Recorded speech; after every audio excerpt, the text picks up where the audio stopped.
Hello, welcome back to the channel. Thank you ಯಾರೆಲ್ಲ ನನ್ನ ಚಾನಲ್ನ ಸಬ್ಸ್ಕ್ರೈಬ್ ಮಾಡಿದ್ದೀರಾ.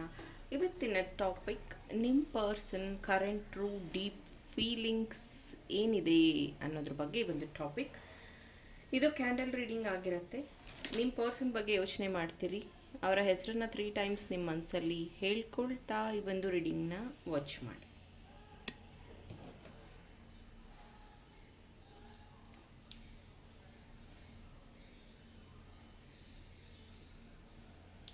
Thank you.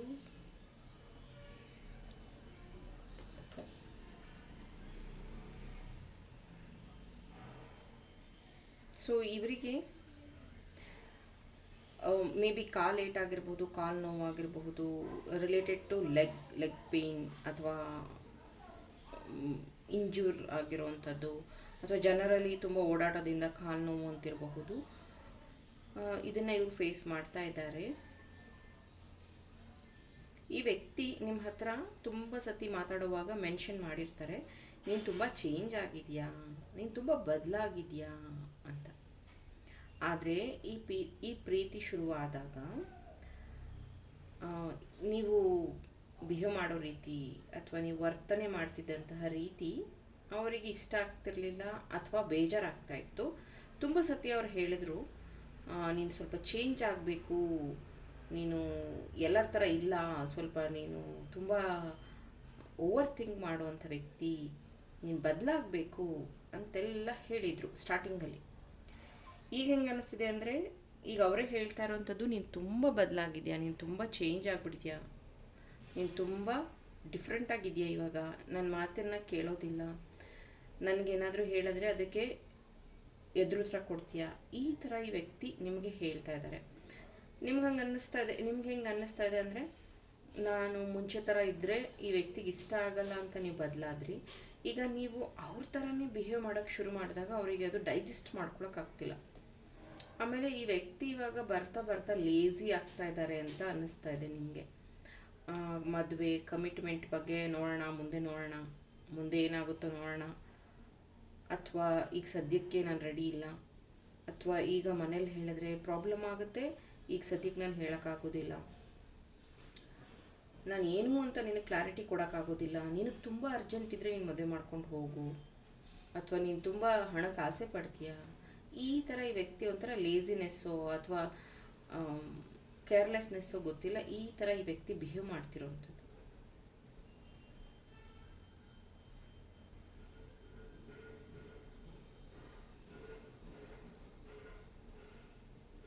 Letter K, H, Y, A, S, M, N, D,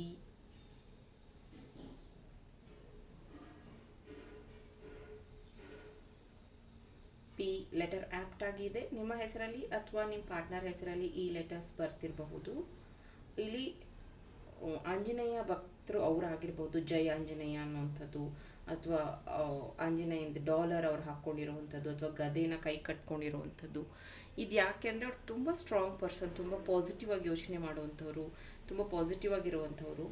ಇಷ್ಟೊಂದು ಸತಿ ನಿಮ್ಗೆ ಹೇಳಿದ್ದಾರೆ ಅವರು, ನಾನು ನೆಗೆಟಿವ್ ಯೋಚನೆ ಮಾಡೋದಿಲ್ಲ, ಬಟ್ ನನಗೆಲ್ಲ ಒಳ್ಳೆಯದೇ ಆಗುತ್ತೆ ಅಂತ. ಆದರೆ ಕಂಟಿನ್ಯೂಸ್ ನೀವು ಅವ್ರ ಲೈಫಲ್ಲಿ ಫೇಲ್ಯೂರ್ನ ನೋಡ್ತಾನೇ ಇದ್ದೀರಾ. ನಿಮಗೂ ಅನ್ನಿಸುತ್ತೆ, ಇವ್ರು ಇಷ್ಟೊಂದು ಮಾತಾಡ್ತಾರಲ್ಲ, ಆದರೆ ಕೆಲಸ ಹಣ ಅಂತ ಬಂದಾಗ ಯಾಕೆ ಇವ್ರು ಇಷ್ಟೊಂದು ನೆಗ್ಲಿಜೆನ್ಸಿ ಅಥವಾ ವೀಕು, ಇವ್ರಿಗೆ ಯಾಕೆ ಈ ಥರ ಆಗುತ್ತೆ ಅಂತ ನಿಮ್ಗೆ ಅನಿಸಿರಬಹುದು. ಮೇ ಬಿ ಇವರು ಬಿಸ್ನೆಸ್ ಮಾಡಿದರೆ ಅದರಲ್ಲಿ ಲಾಸ್ ಆಗಿರುವಂಥದ್ದು, ಅಥವಾ ಈಗೇನು ಜಾಬ್ ಮಾಡ್ತಿದ್ದಾರೋ ಅಲ್ಲೇನೋ ಗಲಾಟೆ ಮಾಡ್ಕೊಳ್ಳೋವಂಥದ್ದು, ಅಲ್ಲೇನೋ ಬೇಜಾರು, ಅಲ್ಲೇನೋ ಒಂದು ನೆಗ್ಲಿಜೆನ್ಸಿ, ಆ ಥರ ಈ ವ್ಯಕ್ತಿಗೆ ಸಾಕಷ್ಟು ಬಾರಿ ಅಂದರೆ ಈ ಜಗಳ ಮಾಡ್ಕೊಳ್ಳುವಂಥದ್ದು, ಸಪ್ರೇಟ್ ಆಗುವಂಥದ್ದು, ಮತ್ತೆ ಮಾತಾಡುವಂಥದ್ದು ಒಂಥರ ಹ್ಯಾಬಿಚಿನ್ ಥರ.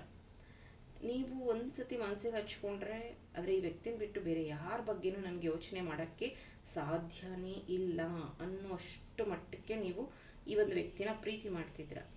ಈ ವ್ಯಕ್ತಿ ಹೇಳ್ತಾರೆ, ನೀನು ನಾಟಕ ಮಾಡ್ತಿದ್ಯಾ, ನೀನು ಮುಂಚೆ ಥರ ಇಲ್ಲ ಇವಾಗ, ನೀನು ನನ್ನ ಹತ್ರ ಒಂಥರ ಬಿಹೇವ್ ಮಾಡ್ತಿದ್ಯಾ ಅಷ್ಟೇ, ಇದು ನಿನ್ನ ರಿಯಲ್ ಟ್ರೂತ್ ಅಲ್ಲ.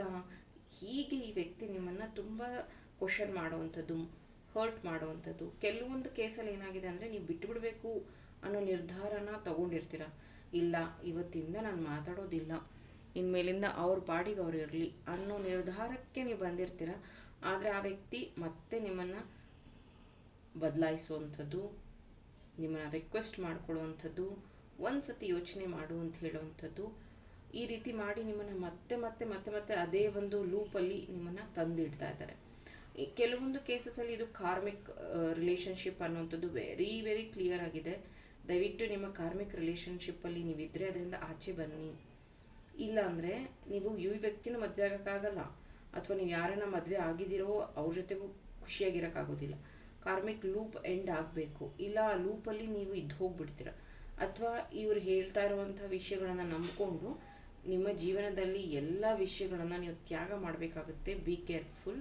ಇದು ಯಾಕಂದರೆ ಇದು 70% ಜನಕ್ಕೆ ಇದು ಕಾರ್ಮಿಕ್ಕೆ ತೋರಿಸ್ತಾ ಇದೆ.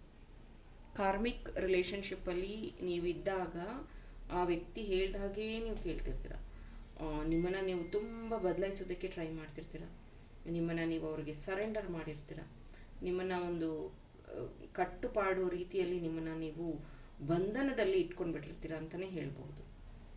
ಇಲ್ಲಿ ಮಂಡೇ, ಸಂಡೇ, ಥರ್ಸ್ಡೇ, ಸ್ಯಾಟರ್ಡೇ ಆ್ಯಪ್ಟಾಗಿ ಇದೆ. ಮೇ ಬಿ ಆ ಡೇಸಲ್ಲಿ ನೀವೇನಾದ್ರು ದೇವಸ್ಥಾನಕ್ಕೆ ಹೋಗ್ತಾ ಇರ್ಬೋದು, ಏನಾದ್ರು ಪ್ಲ್ಯಾನ್ ಇರಬಹುದು, ಅಥವಾ ಆ ದಿನಗಳಲ್ಲಿ ನೀವು ಮೀಟ್ ಮಾಡೋ ಪ್ಲ್ಯಾನ್ ಇಟ್ಕೊಂಡಿರಬಹುದು, ಅಥವಾ ಬರ್ಡೇ ಆ ಥರ ಏನಾದರೂ ಇರಬಹುದು. ಈ ದಿನಗಳು ಆ್ಯಪ್ಟಾಗಿ ಇದೆ.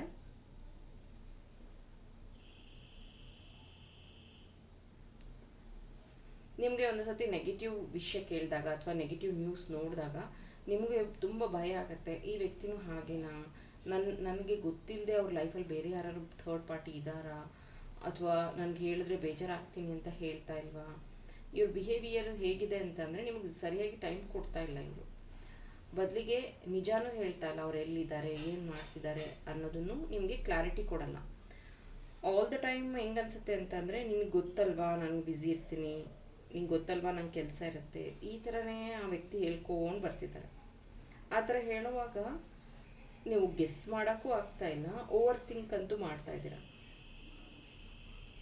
ನಾನು ಕೇಳಿದಾಗಲೇ ಯಾಕೆ ಇವ್ರು ಹೇಳ್ತಾರೆ, ಮುಂಚೆ ಯಾಕೆ ಇನ್ಫಾರ್ಮ್ ಮಾಡಿಲ್ಲ, ಈ ಥರ ನಿಮಗೆ ಅನಿಸುವಂಥದ್ದಿದೆ. ಆಮೇಲೆ ಯಾವಾಗಲೂ ಅಷ್ಟೇ ಒಳ್ಳೆ ಟೈಮ್ ಬರುತ್ತೆ ಆವಾಗ ನಾನು ನಿನಗೆ ಹೇಳ್ತೀನಿ ಎಲ್ಲ ಅನ್ನೋವಂಥದ್ದು, ಒಂಥರ ಕನ್ಫ್ಯೂಷನ್ ಮಾಡುವಂಥದ್ದು ಈ ವ್ಯಕ್ತಿ ಬಿಹೇವಿಯರ್. ಇಲ್ಲಿ ಸ್ಪೆಕ್ಟಕಲ್ಸ್ ಮೇ ಬಿ ನೀವು ಹಾಕೋಬೋದು, ಅವ್ರು ಹಾಕೋಬೋದು. ಇದು ಸ್ವಲ್ಪ ಆ್ಯಪ್ಟಾಗಿದೆ. ಈ ಸ್ಪೆಕ್ಟಕಲ್ಸ್ ಯಾಕೆ ಅಂತಂದರೆ ಮೇ ಬಿ ಸ್ವಲ್ಪ ನೀವು ಕೂಲಂಕುಷವಾಗಿ ಇದನ್ನೇ ಯೋಚನೆ ಮಾಡಬೇಕು.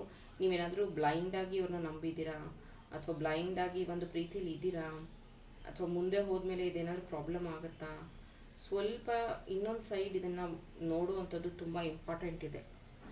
ಹೌದು, ನೀವು ಜಾಬ್ ಮಾಡ್ತೀರಾ, ಒಳ್ಳೆ ಕೆಲಸದಲ್ಲಿದ್ದೀರಾ, ನೀವು ಅಥವಾ ಬಿಸ್ನೆಸ್ ಮಾಡ್ತೀರಾ, ನಿಮಗೆ ಹಣದ ಬಗ್ಗೆ ಏನೂ ಇದಿಲ್ಲ, ನೀವು ಜಸ್ಟ್ ಪ್ರೀತಿ ವಿಶ್ವಾಸ ಒಂದೇ ಅಂತ ಅಂದ್ಕೊಂಡೇ ಇದ್ದೀರಾ, ಫೈನ್.